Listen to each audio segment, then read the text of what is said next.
La vie sera dure, il y aura des tourments, il y aura des tests, mais cela ne vous rendra que plus fort. N'abandonnez jamais. Dans cette vidéo, Mouniba Mazari va partager avec vous son histoire plus que touchante qui, j'espère, vous donnera les perspectives nécessaires pour affronter tous vos problèmes. Et restez avec nous jusqu'à la fin de la vidéo si vous voulez participer à un super concours pour gagner un super prix.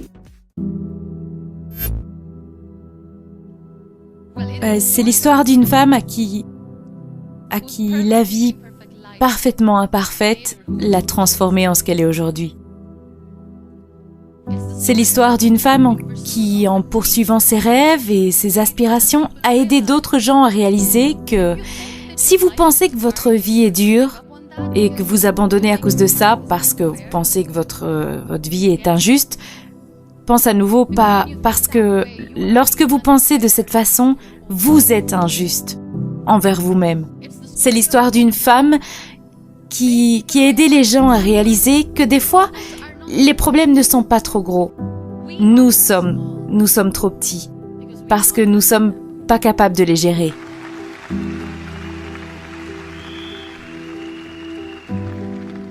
Comment être plus gros que ces problèmes? Déjà, il faut savoir que la plupart des gens fuient leurs problèmes autant physiquement que mentalement. Du coup, forcément, on va vouloir faire l'exact opposé, c'est-à-dire attaquer nos problèmes mentalement.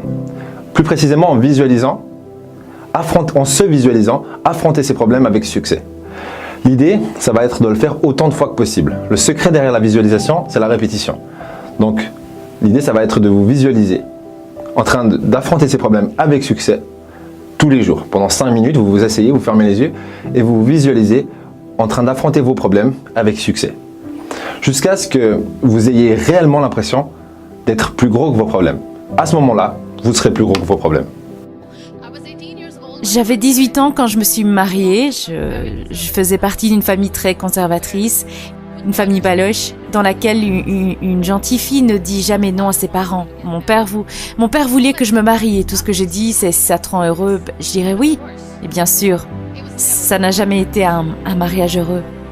Juste environ 2 ans après m'être mariée, il y a environ 9 ans, j'ai eu un accident de voiture. Mon mari s'est endormi au volant et la voiture est tombée dans le fossé.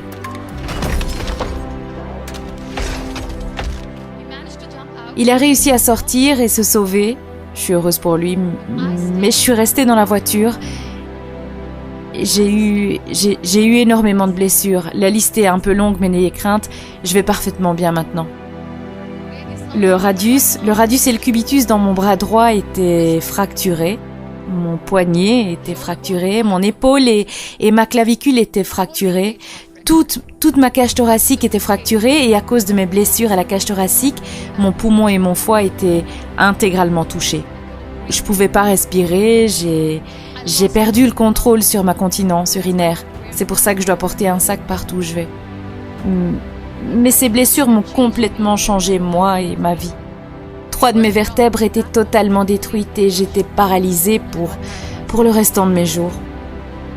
Beaucoup de gens sont venus me secourir, ils m'ont donné les premiers secours, ils m'ont tiré en dehors de la voiture et lorsqu'ils m'ont retiré de la voiture, j'ai eu une section complète de ma moelle épinière.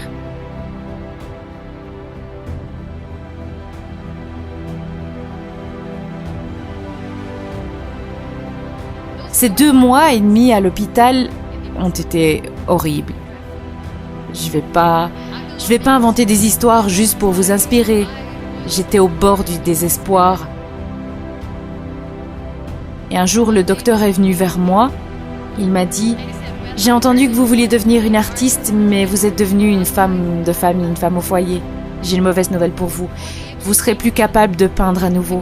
Parce que votre poignet et votre bras sont tellement déformés que vous ne serez plus capable de tenir un stylo à nouveau. » Et je suis restée silencieuse. Le jour suivant, le docteur est venu vers moi et m'a dit « Votre blessure à la colonne vertébrale est tellement grave que vous ne serez plus jamais capable de marcher. » J'ai respiré profondément et j'ai dit que tout irait bien. Le jour suivant, le docteur est revenu vers moi et m'a dit « À cause de votre blessure à la colonne et les fixations que vous avez dans le dos, vous ne serez plus capable de donner naissance à un enfant. » Ce jour-là, j'étais dévastée. Je m'en souviens toujours. J'ai demandé à ma mère Pourquoi moi? Et c'est à ce moment que j'ai commencé à questionner mon existence. Pourquoi est-ce que je suis en vie? À quoi bon vivre? Je peux pas marcher. Je peux pas peindre, ok? Mais je peux pas être une mère. Et nous avons cette idée dans notre tête en tant que femmes que nous sommes incomplètes si nous n'avons pas d'enfants. Je vais être une femme incomplète pour le reste de mes jours. À quoi bon? Qu'est-ce qui va m'arriver? Pourquoi moi? Pourquoi est-ce que je suis en vie? Nous essayons tous de foncer dans ce tunnel. Nous faisons tout ça parce que nous voyons la lumière au bout de ce tunnel, ce qui nous fait continuer. Mes chers amis, dans ma situation, il y avait un tunnel dans lequel je devais avancer, mais il n'y avait pas de lumière.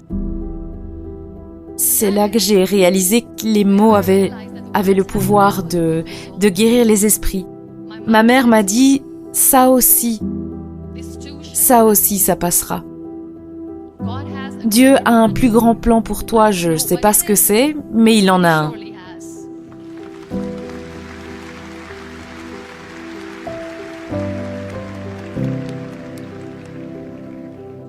Un jour, j'ai demandé à mes frères, je sais que j'ai une main déformée, mais j'en ai marre de regarder ces murs blancs dans ces hôpitaux et de porter ces robes blanches. J'en ai marre de ça. J'ai envie d'ajouter plus de couleurs à ma vie. J'aimerais faire quelque chose. Apporte-moi des couleurs, apportez-moi des petites toiles, j'aimerais peindre. Donc le premier tableau que j'ai fait, c'était sur mon lit de mort, où j'ai peint pour la première fois. Ce n'était pas seulement une pièce d'art ou seulement ma passion, c'était ma thérapie. Quelle magnifique thérapie c'était. Sans le moindre mot, je pouvais peindre ce que j'avais sur le cœur, je pouvais peindre mon histoire. Les gens avaient l'habitude de venir et de dire « Quel joli tableau !» Tellement de couleurs. Personne ne pouvait y voir le chagrin. J'étais la seule à le voir. Et ensuite, j'ai été libérée. Je suis rentrée à la maison. Il y avait beaucoup d'infections dans mon corps, beaucoup d'allergies, donc le docteur voulait que je sois couchée droite sur un lit. Pas pendant 6 mois, non. Pas 1 an, mais pendant 2 ans. J'étais clouée au lit, enfermée dans cette pièce, regardant par la fenêtre, écoutant les oiseaux chanter. Et pensant que peut-être un jour on ira dehors avec la famille pour apprécier la nature. Et c'était à ce moment que j'ai réalisé à quel point les gens sont chanceux. Mais ils ne le réalisent pas. Après 2 ans et 2 mois et demi, quand j'étais capable d'être complètement assise sur une chaise roulante, ça a été le jour de ma renaissance. J'étais une personne complètement différente, je m'en rappelle encore. Le jour où je me suis assise dans la chaise roulante pour la première fois, sachant que je ne pourrais jamais la quitter, sachant que je ne serais pas capable de marcher pour le reste de mes jours, je me suis regardée dans le miroir et je me suis parlé. Je me rappellerai toujours de ce que j'ai dit. Je ne peux pas attendre qu'un miracle arrive et me fasse marcher. Je ne peux pas aller m'asseoir dans le coin de la pièce pour pleurer sur mon sort et mendier de la pitié. Parce que personne n'a le temps, donc je dois m'accepter comme je suis et le plus tôt sera le mieux. Donc je me suis mis du rouge à lèvres pour la première fois.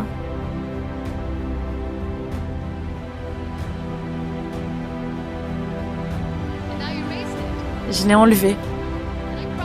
Et j'ai pleuré. Et j'ai dit, mais qu'est-ce que je suis en train de faire? Une personne sur une chaise roulante ne devrait pas faire ça. Qu'est-ce que les gens diront? Nettoie ça. J'en ai remis. Mais cette fois, je l'ai mis pour moi. Parce que je voulais me sentir parfaite depuis l'intérieur.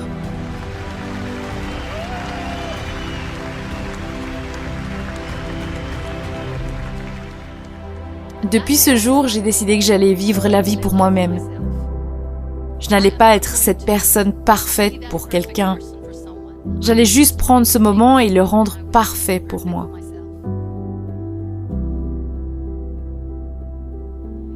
Je ne serais plus capable d'être mère et ça a été dévastateur pour moi. Mais ensuite, j'ai réalisé, il y a tellement d'enfants dans le monde, tout ce qu'ils veulent, c'est d'être acceptés, donc il n'y a pas de sens à pleurer. Vas-y, adopte-en un. C'est ce que j'ai fait.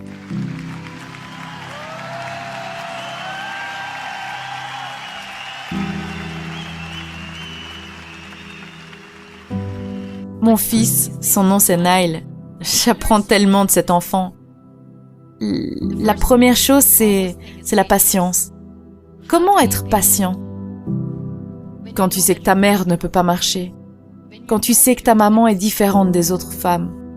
Quand tu sais que ta maman ne peut pas venir dehors jouer avec toi. Comment rester calme? Il adore le football. Et quand il a reçu sa première balle de football, il avait 4 ans, il était super excité. Je me rappellerai toujours. Il est venu dans la chambre, il a dit « Maman, jouons au foot !» Et il a mis le ballon à mes pieds. Il m'a dit « Frappe-le !» Ce jour-là, je me suis sentie handicapée. Je lui ai dit « Je peux pas taper le ballon. » J'étais déprimée, avec le même visage. Il m'a regardé, il a dit « Bah c'est pas grave, tes jambes ne fonctionnent pas mais tes mains fonctionnent. Jouons à rattraper le ballon. »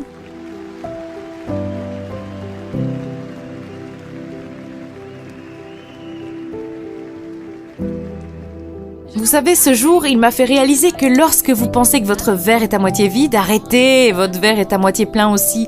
Tout est ici et ici. Je suis pas en train de dire que je ne suis pas en bonne santé et que ça me rend malchanceuse. Mais oui, c'est dur. C'est dur quand je dis que je ne peux pas marcher. C'est dur de dire que je dois porter ce sac. Ça fait du mal, mais je dois continuer à aller de l'avant.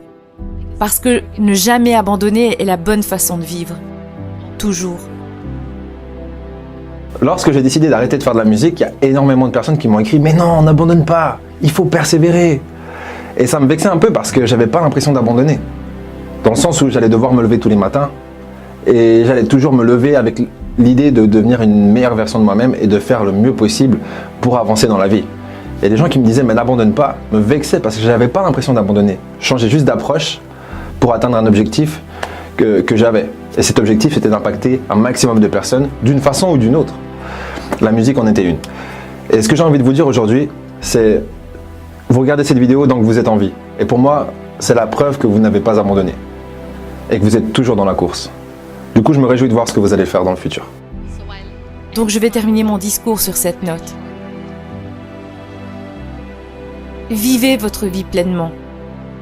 Acceptez-vous comme vous êtes. Soyez gentil avec vous-même. Soyez gentil avec vous-même, je le répète. Soyez gentil avec vous-même. Seulement ensuite, vous pourrez être gentil avec les autres. Aimez-vous vous-même et partagez cet amour. La vie sera dure, il y aura des tourments, il y aura des tests, mais cela ne vous rendra que plus fort. N'abandonnez jamais.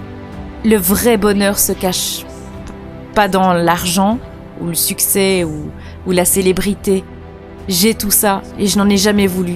Le vrai bonheur se cache dans la gratitude. Donc soyez reconnaissants, soyez vivants et vivez chaque moment. Merci beaucoup tout le monde.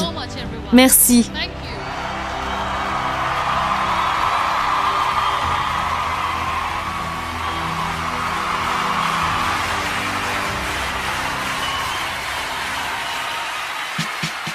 On vient de dépasser les 200 000 abonnés. Merci 1000 fois, ça n'aurait pas été possible sans vous. Maintenant, pour participer au concours du jour et gagner 3 tableaux de motivation que Ludo va faire apparaître quelque part sur cet écran, tout ce que vous avez à faire, c'est cliquer sur le lien qui se trouve dans la description, puis cliquer sur le bouton et en plus, vous allez recevoir le livre Motivation, kit de survie, tuer le confort, votre vie en dépend, totalement gratuitement et vous serez automatiquement inscrit au concours. Qu'est-ce que ça veut dire? Ça veut dire que tous les gens qui ont déjà téléchargé le livre Motivation, kit de survie, tuer le confort, votre vie en dépend, sont déjà inscrits à ce concours d'office. Voilà, je voulais remercier Léa qui a accepté aussi de vous donner 15% de réduction sur n'importe lequel de ces tableaux, sur tous ces tableaux en fait. Ce serait plus français de le dire comme ça. Et je tiens aussi à préciser qu'on n'est pas rémunéré pour cette action marketing, simplement parce que vu que vous en profitez, ça nous suffit. Voilà, je crois que ce sera plus ou moins tout. Ah oui, j'ai aussi envie de remercier Kathleen qui a fait une doublure mais magnifique. Et voilà, ce sera tout. Merci à vous et au prochain épisode.